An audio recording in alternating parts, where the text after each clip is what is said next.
Hi எல்லோரும் எப்படி இருக்கீங்க? இன்றைக்கி டே 14 ஆஃப் த சேலஞ்ச் தான்.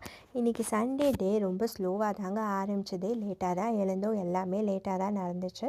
பிரேக்ஃபாஸ்ட்டுக்கு பசங்க புட்டு வேணும்னு சொல்லியிருந்தாங்க. அதனால் இந்த புட்டு தாங்க பண்ணியிருந்தேன். இது ரெட் ரைஸ் புட்டு மாவு தான். இதுக்கு வந்து குக்லாம் பண்ண தேவையில்லைங்க. ஜஸ்ட்டு ஹாட் வாட்டர் போட்டு மூடி வச்சுட்டா ஒரு 5 மினிட்ஸில் குக் ஆகிடும்.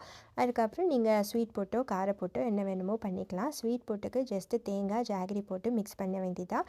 கார புட்டுக்கு நீங்கள் அதை ஸ்டவ்வில் தாளித்து வெங்காயம் தக்காளி அதெல்லாம் போட்டு பண்ணுற மாதிரி நீங்கள் பண்ணிக்கலாம். ஸோ பிரேக்ஃபாஸ்ட் இதை சாப்பிட்டாச்சு.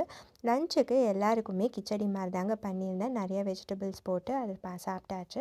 இன்றைக்கி எங்கள் கவுண்டியில் தீபாவளி பார்ட்டி தாங்க இருந்துச்சு. ஒரு பெரிய லெவலில் பண்ணுவாங்கன்னு சொல்லிட்டு இருந்தாங்க. எல்லா வருஷமும் பண்ணுவாங்க. நாங்கள் போனதே இல்லை. இன்றைக்கி தான் ஃபஸ்ட் டைம் போய் பார்த்தோம். ஓகேவாக தான் இருந்துச்சு.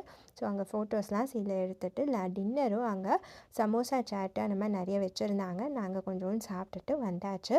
ஸோ டே வந்து நல்லா போச்சு. பட் ஃப்ரூட்ஸ்லாம் கொஞ்சம் சாப்பிடல அண்ட் ஃபைபரும் மிஸ்ஸிங்.